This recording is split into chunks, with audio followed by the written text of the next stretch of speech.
जय गुरुदेव। बहुत लोगों का कमेंट में क्वेश्चन था, सवाल था कि हम शक्तियों को कैसे पहचानें।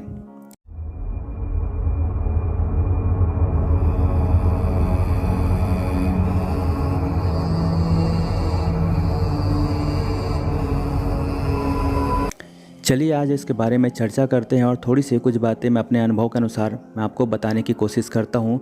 उम्मीद करता हूँ आपको समझ आ जाएगा। और मैं ये भी कहना चाहता हूँ कि जो भी अभी वीडियो देख रहे हैं प्लीज़ कृपया वीडियो को लाइक करें, शेयर करें, सब्सक्राइब करें। आपके एक लाइक करने से क्या होता है ना कि ये तो बिल्कुल फ्री है, लेकिन जैसे ही लाइक करते हैं ना ये बहुत लोगों के पास पहुंचती है और उनके पास मदद मिलती है। कोई ना कोई सर्च करते रहता है लेकिन सही वीडियो उनके पास पहुंच नहीं पाती। और जैसे हम वीडियो कभी कभी आपके साथ ऐसा होता होगा, मेरे साथ ऐसा होता है कि अक्सर हम जिन चीज़ों की तलाश करते रहते हैं, ढूंढते रहते हैं, अचानक वो हमारे पास आ जाती है। तो ऐसा उनके साथ इसलिए होता है कि कोई ना कोई किसी को बताने के लिए एक माध्यम बनता है। वह जानकारी तो दुनिया में हर किसी को होती है लेकिन उसको पता नहीं होता है। बताने के लिए कोई ना कोई माध्यम होता है। जैसे प्रभु श्री राम को, हनुमान जी को जब पता था कि वो पहले से उनको पता था कि उनको तो दुनिया के सारे देवताओं की शक्ति प्राप्त थी, वो तो कुछ भी कर सकते थे, लेकिन उनको भी सबको बताना पड़ा था कि तुम लंका जाने के लिए इस समुद्र को पार कर सकते हो।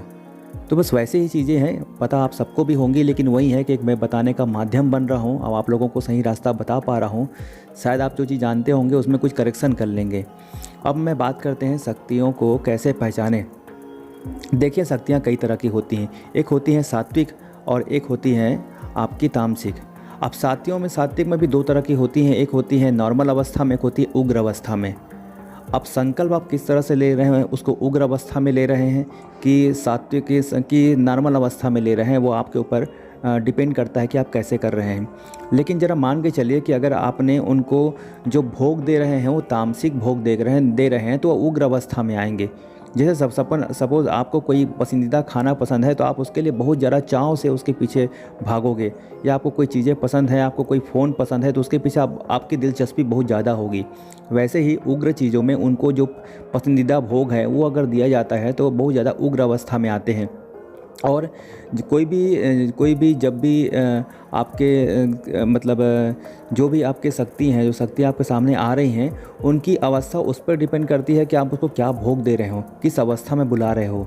आप चाहते हैं कि अगर वो मान लो आकर आपको बहुत बुरे काम करे तो उनको उग्र अवस्था में बुलाना पड़ेगा। आप समझो, अपने आप को ही देखो, जब आप गुस्से में रहते हो तो बहुत बड़े बड़े काम कर सकते हो, किसी को भी मारकर पीट कर आ सकते हो, लेकिन नॉर्मल अवस्था में आपके अंदर उतनी शक्ति नहीं आती है, लेकिन उग्र अवस्था में आपकी आती है। ऐसे ही शक्तियाँ होती हैं कि जब उन्हें आप उग्र अवस्था में बुलाओगे तो उग्र अवस्था में आकर उस तरह की काम करती है। आप शक्तियों को पहचानें कैसे कि आपके सामने जो शक्ति आई है।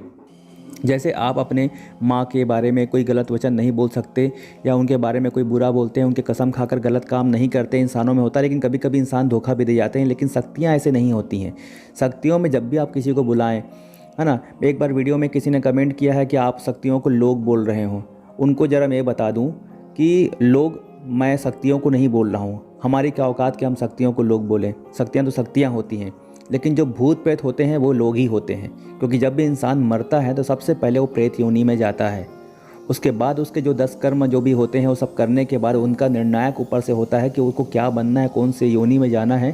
जब तक उनका पूरा समय व्यतीत ना कर लें तब तक उसी योनि में भटकते रहते हैं। उसके बाद फिर दूसरे योनि में उनका ट्रांसफ़र होता है। तो प्रेत ही होते हैं।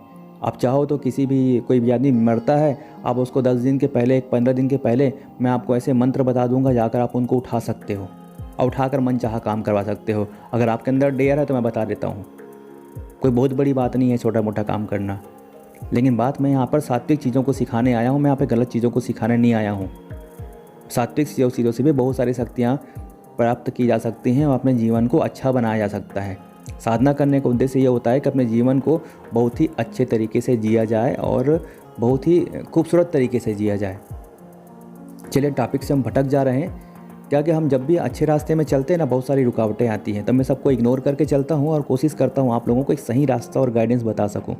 आप शक्तियों को कैसे पहचानें। जैसे मान लो आपके पास कोई शक्ति आ गई और बोलती है कि बस उठ जाओ, कि आप पूजा बंद कर दो, मैं तो आ चुकी, या मैं आ गया, अब तुमको कोई जाप करने की ज़रूरत नहीं है। तो आपको जाप को बिल्कुल भी किसी भी सूरत में नहीं छोड़ना है। आपको अपने जॉब को कंप्लीट करना है, उसके बाद उनसे बात करना है। हाँ, उनको सामने आ गई तो उनको मानसिक रूप से ऐसे सिर झुकाकर प्रणाम कर लें, अपना जॉब कंटिन्यू करके रखें, जॉब करते रहें। यह जॉब अगर वो सही शक्ति हैं तो जॉब के ख़त्म होने के बाद भी रुकेंगे। डरने की ज़रूरत नहीं है कि मैं जॉब करता रहूँगा, बात नहीं करूँगा तो वो शक्ति चली जाएगी। वो नहीं जाएगी, वो आपके पास बैठी रहेंगी। दूसरी बात, जब वो शक्ति आपसे बात करने लायक हो जाए आप, तो उनको पहले बात, वो शक्ति आपको दिखती नहीं है। जब आपको तेज़ रोशनी, जब सात्विक पूजा करते हैं तो जो भी देवी देवता आते हैं वो इतनी तेज़ रोशनी होती है कि आपकी आंखें चौंधिया जाएंगी, देख ही नहीं पाएंगे। उस समय उनसे निवेदन करें हाथ जोड़ कर कि हे माँगे, हे देवता, देवी देवता जो भी हैं, उनको निवेदन करें कि मुझे आपको देखने लायक सामर्थ्य बनाएं, मुझे दिव्य दृष्टि प्रदान करें कि ताकि आपके मैं स्वरूप को देख पाऊँ, मुझे कृपा करें, मेरी माँ करके उनको प्रणाम करें। तो आपको हिम्मत देंगी, ताकत देंगी, तब आपको वो स्वरूप को देखने लायक बनाएंगी। वरना किसी की हैसियत नहीं है कि वो माता को या कोई किसी देव देवता को वो देख सके, इतनी तेज़ रोशनी होती है। दूसरी बात, जब भी कोई देवी देवता या भूत प्रेत सामने आते हैं, शक्ति सामने आती हैं, तो उनसे पूछें कि उनको बोलें कि मैंने आपको साधना कर ली, आपसे प्रसन्न होकर मेरे सामने उपस्थित हुए हैं, इसका आपको सहे दिल से बहुत बहुत धन्यवाद। कृपया आप अपना परिचय दें कि आप कौन हैं। आप बोलेंगे कि ऐसा परिचय क्यों, वो तो वहीं आए होंगे। जी नहीं, वहाँ पर कभी कभी ऐसा भी होता है कि आपके पूजा को तोड़ने के लिए, परीक्षा लेने के लिए वो भरपूर प्रयास करते हैं। क्योंकि कोई भी शक्ति किसी भी इंसान के या किसी भी व्यक्ति के बंधन में नहीं बंधना चाहती, सब के सब फ्री रहना चाहते हैं। लेकिन आप मंत्रों का इतना जाप कर रहे हैं कि उसके मंत्र को वह बांध रहे हैं और वो मजबूर वश आपके पास आते हैं, और आपको आने के बाद में वो आपके बंधन में रहते हैं। आप जब उनका परित्याग नहीं करोगे, जब तक उनका विसर्जन नहीं करोगे, तब तक वो आपके बंधन में बंधे रहेंगे। तो उनसे वचन लेना होता है, और वचन में उनसे आपको शुरू में ही पूछना है कि अपना परिचय दें। और परिचय देने समय उनको कहें, जैसे कि मान लो कोई प्रेत आ गया, कुछ भी आ गया, उनको बोलें कि आप भगवान शिव को साक्षी मानकर अपने सिर में हाथ रखें और अपना परिचय दें।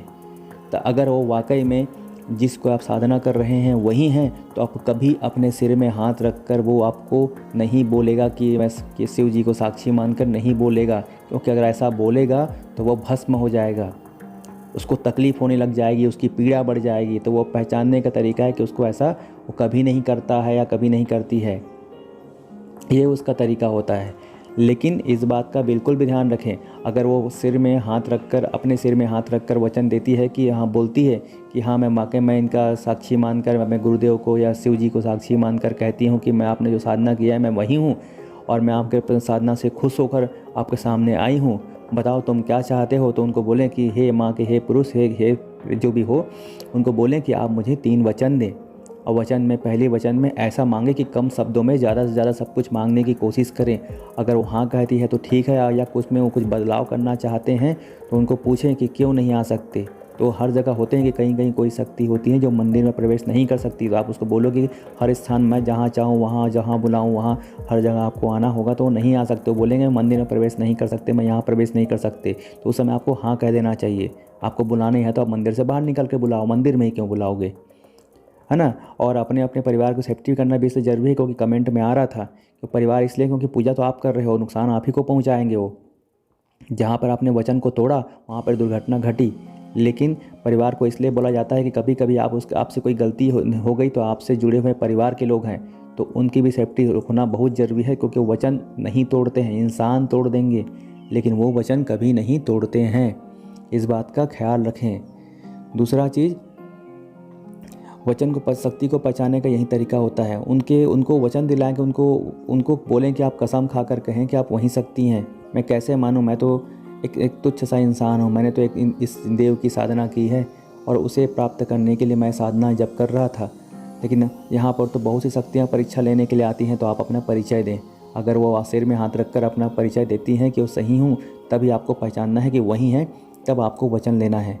नहीं तो आप पता चला कि आप कोई दूसरी चीज़ आ गई है जो उसी का रूप धारण करके आ गई और बोली कि हाँ उठ जाओ, आपने पूजा छोड़ा, आपने सुरक्षा घेरा तोड़ा, तो आपका सारा विघ्न बाधा तो और सब तो ख़त्म ही हो जाएगा, आपका पूजा तो टूट ही जाएगा।